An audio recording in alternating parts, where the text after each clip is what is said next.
Hi guys, meron tayo itong Honda Click na 125. Ayan. So, ngayon, turuan ko kayo paano mag-trace ng sensor. Kasi ito guys, ang problema nito, umahagok. Ayan. So, mandar naman siya. Kaya na hindi tumandar kasi lobat ang battery, chinarge ko lang konti. Ngayon, pag binibirit mo siya, ayan o. Ayan. Mahagok siya. Itong Smart FI ito natin guys, meron siyang kakayanan na mag-test ng sensor. Like sa throttle na yun, mahagok. So testingin natin yung kanyang parte ng throttle, yung TPS. So gamit yung ating Smart FI ito, nakakabit lang sa K-line. Ayan, pasalpak siya. Punta lang tayo sa sensor. Ayan. So meron siyang pan-test ng mga sensor na live. Ayan, so matitest niya yung mga may kinalaman sa andar or may kinalaman sa hagok itong mga sensor na to. So meron siyang pan-test ng sensor. So ganito siya mag-test. Sasaksak lang rin sa K-line. Kagaya niya, naka-K-line lang siya. And then continue lang natin. So dapat ang motor nito ay nakapatay. Ayan. Ayan, patay natin kasi hindi siya magsusupported kapag umandar. So kailangan nakapatay siya. So para mag-check niyan, punta lang tayo sa checking. Ayan, so nakalagay dyan. So naka-release naman dyan, hinahawakan and then continue lang natin. Sensor testing. Please wait. Ayan. Sensor testing. Please wait.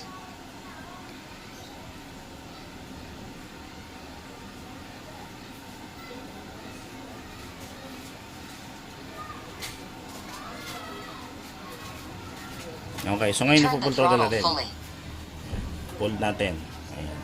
And then okay, click natin yung okay. Ayan. Siya mismo magsasabi guys. Sensor testing. Ayan. Sensor signal circuit error. Sabi niya doon, TPS may problema. Okay. So, yun ang kagandahan ng tools na to guys. Kahit hindi natin kalasin yung sensor, nakikita niya kung may problema. So, automatic pag may HS, may sira yan. Confirm natin yan doon sa mismong diagnostic. Ayan. So, paano naman mag-diagnose ng hindi ginagamitan ng ganong pan-testing. So, yan, nadidetect yung motor. So, click 2019 model. 150 nga nakalagay dito eh. 150 na yata ito eh, no? Nakalagay kasi dito sa 150. So, diagnose natin. And then, read DTC natin. Sa DTC, nakalagay dyan, no fault code. Diba? So, hindi lahat na walang error ay okay kagaya ito, mahagok. Hindi natin pwedeng itong i-reset agad. Kasi pag ni-reset natin to wala din, lalo magkakaproblema. So, dito naman sa kanyang diagnostic, ayan, so, makikita nyo dito, kung sa throttle position degree, makikita nyo yan, gumagalaw yung value. Ayan. So pagdating sa dulo, naka full throttle, bumaba yung value. Pero ang ganda ng tools na to guys, meron siyang professional mode. Ayan o. So meron siyang graphing. So pag binibirit natin, makikita natin, ayan o, kita niya nag-graph.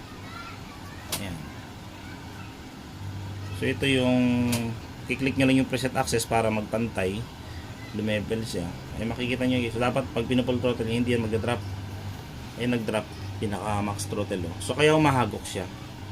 Yan ang ganda ng tools ito guys. Meron siyang ganun and then meron siyang meter dito, makikita nyo rin dito. Ayan, so makita nyo dito yan yung minimum nya 448.5 millivolts and then pag minax mo bumabalik yan. So confirm to guys na ang sensor nito ay palitan kahit wala siyang check engine. Ang lumabas na sa kanya ay battery low. Ayan.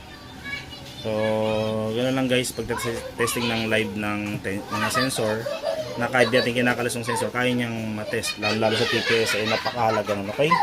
So, sana may nakuha kayong konting idea guys. Okay, so ito yung pamalik ko ng bagong sensor. Ayan yung na-read natin na may problema. So, yung sensor, nakalagay yan, ito kasi sa taas ito yung IAC valve. So, yung sa baba na yun yung TPS. Ayan o. So tatanggalin natin yung tornilyo na yan. Ayan. Tanggalin mo yung tornilyo na yan. Ayan. Bubunutin natin yung socket. And then ito aftermarket lang ito, pero ito good feedback to sa akin guys. Okay. So papakita ko sa inyo after ko mapalitan yung sensor. Ayan. So madali lang naman palitan yan. Kailangan lang natin ng alin na ganitong sukat o T25. Ayan, ganitong klase ng dulo. Dapat mayroong butas yung dulo ng star yan. Para pagpihit natin dyan, ang pasok ng yan, pagpihit mo, ayan o, Ito guys, karamihan ng nakakalas ko dito sobrang tigas. Kaya dapat yung gamit mo na getong tools ay matibay, hindi madaling makalbo yung dulo. Kasi once na pangit na klase na tools, nalulos thread, nasisira yung pinaka kapitan doon sa tornilyo. Kaya gumamit kayo guys ng mas magandang tornilyo dito. Ayan o, so ganyan siya. Ganyan klase ang tornilyo niyan. Parang hexagon ba tawag yan. Ayun, so bubunutin lang natin yung socket. Ayan. Ayan na kayo guys, one hand ako. Ayan, bubunutin lang yon. And then pihit, taas, baba lang. Baba. Hanggang sa mabunot yan. Ayun o. Tulak. Taas. Dinukot ko na lang para wala nang ganong ibang madamay. Kasi minsan, pag nagkakalas tayo, minsan ang dami pang daming kalas, ang dami pang nadamay na sensor. Ayan. So, ito yung sira niya. Okay, so ito yung original niya. Pero saglit lang din, ang sira lang din. Ayan. So, papalitan natin ito ng sa akin. Ito yung sa akin. Ayan. So, pag nagpalit ito, madali lang din. Papasok lang din una yung o-ring doon sa pinagtanggalan. Ayan. Sinsara kayo guys, medyo maingay sa palig kasi ginagawa yung ano ko, shop. Medyo mahirap ay pasok kasi one hand ako eh. Ayun. And then papasok lang ito. Ayan. Ayan. Pipihitin nyo lang hanggang mapasok sa dulo. And then ibalik lang yung tornilyo, yung screw. Kaya may o-ring yun kasi ang purpose nun para kahit mabaha or umuulan or mag-car wash or mag-wash, hindi agad mapapasok yung ating throttle body ng tubig. Yung sensor naman na to, kahit ilubog mo sa baha itong mga to or ilubog mo sa tubig, hindi man basta-basta masisira yun kasi ano yan eh, silyado naman yan, nakadesign naman na silyado. Pero siyempre yung throttle body pag pinasok ang tubig, mamamatay yung andar. Okay. Yan. Okay, din ipapasok natin yung socket. Ayan. Okay. So after natin na mapasok yung socket, on lang natin ng susi. Ito kasi lobat kahapon. Try natin ngayon kung mag-start ulit. Ayun o. Kita nyo. May lobat yung battery. Ngayon, paandarin lang natin ng mga 10 seconds. After 10 seconds, gagawin natin dyan, off on lang. At pag on mo, ayan, kusa na siyang nagre-reset. Yung, kumbaga, nag-ignore ng history. Okay. So ngayon, testingan natin gamit yung ating tools kung ano na yung resulta after natin na mapalitan yung TPS. Okay. So ito na siya. Punta ulit tayo dito sa sensor, battery. Ayun. So connected na yung ating smart EFI module. Punta tayo sa check sensor. Punta tayo sa TPS. Yan. And then continue lang natin. Yung engine na hindi umandar. Nakasusi lang. Yan. And then checking lang natin. Ayan, so ganyan. And then continue. Sensor signal circuit error. Current opening. So nakalagay agad do. Error agad. Check Ulitin throttle natin. cable. Coin. Screw next to coin. Kasi error agad ang lumabas. Naninikit. Okay, lipat natin to. Okay. So test natin to ulit. Okay natin. After unsupported vehicle. Nag-unsupported na siya. So exit muna natin yung tools. Ayan.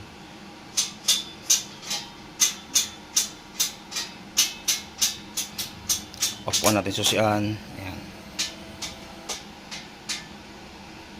Okay, nag-low na connected. Ulitin natin. So pag lumalabas ang unsupported, minsan na-interrupt lang siya. So tingnan natin kung ano magiging resulta.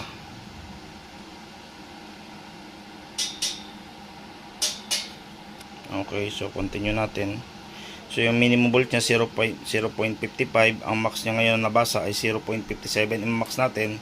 So nare-reading niya ngayon ay 4.41 volts. And then checking natin. Release Continue. the throttle. Ayan. Sensor testing. Please wait. Okay. Sensor testing. Please wait.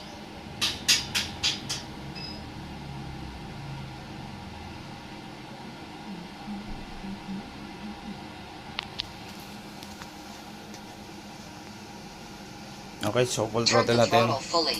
Yan. And then continue. Sensor testing. Please wait. Ayun. Sensor works So nakita fine. nyo guys, works fine na siya. And then, edi okay na siya. Ayan. Punta na tayo ngayon sa diagnose. Tulad ng pinakita ko sa inyo, pagpunta natin sa diagnose, meron siyang Are you sure you want to exit Smart FI?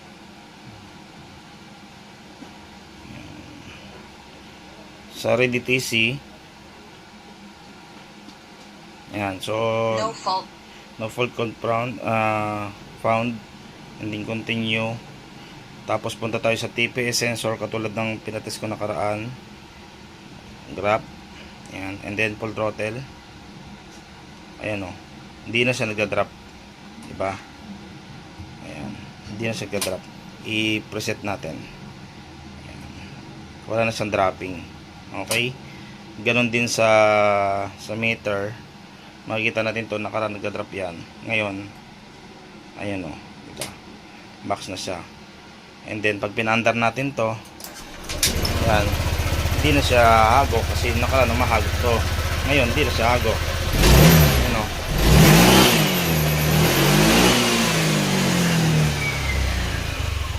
Wala na siyang hago.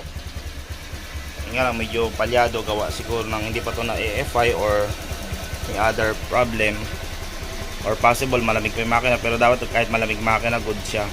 Good naman yung MS, okay naman ang palo, and then ignition mataas, ayan o. So dapat 11.4 or to 14, so kaya umabot ng 20. Possible ang spark plug nito hindi original or may problema na. Ayan, so ang init ng makina ay 36, mababa pa rin naman. Okay,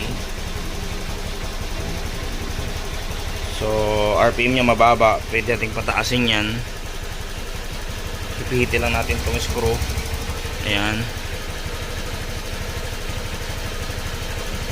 taas ko lang konti, pero ang ignition nya lalong tumaas. So ibig sabihin may problema to sa ignition system. Pwedeng spark plug cap or spark plug. Bubuksan ko na din para kumbaga isang gawaan na lang para makita na may-ari, diba? Taas na ignition ano. Ayan o. Advance yan. 25. Sobrang taas niyan. Okay. So gawin natin dito para mag normal, pwede tayo pumunta sa special function, i-reset ECM natin kasi may bagong sensor para mag, ayan o, kita nyo tumaas sa minor nung nireset ko, nagbago yung idle. Reset ECM Ayan o, successfully. Turn on. pansin nyo, Turn on. nagbago yung idle, narinig nyo. And then back tayo dito sa live data, tingnan natin yung RPM. Ayan o, and then na ignition naging 70 na, bumaba na o. Ayan.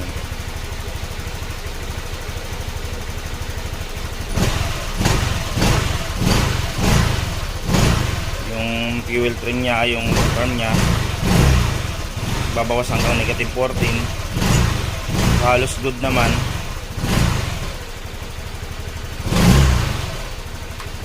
Yan.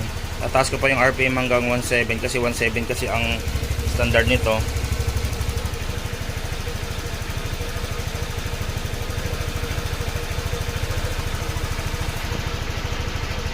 Tinaas ko naging 15.5, bumababa na.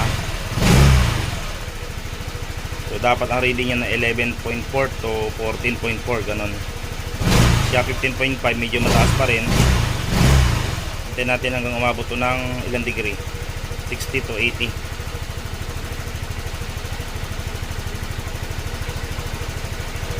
Pero halos all good na yung sensor niya.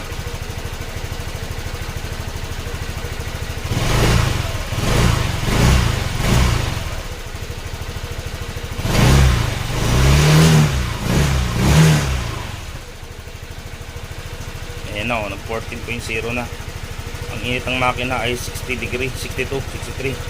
So nag-normal na guys, ayan o. Okay, so halos normal na yung ating andar ng motor.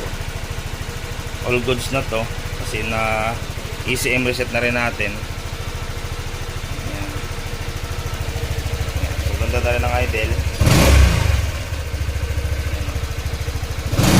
Dapat kasi mga gitong brake, ang target talaga niya 1.7.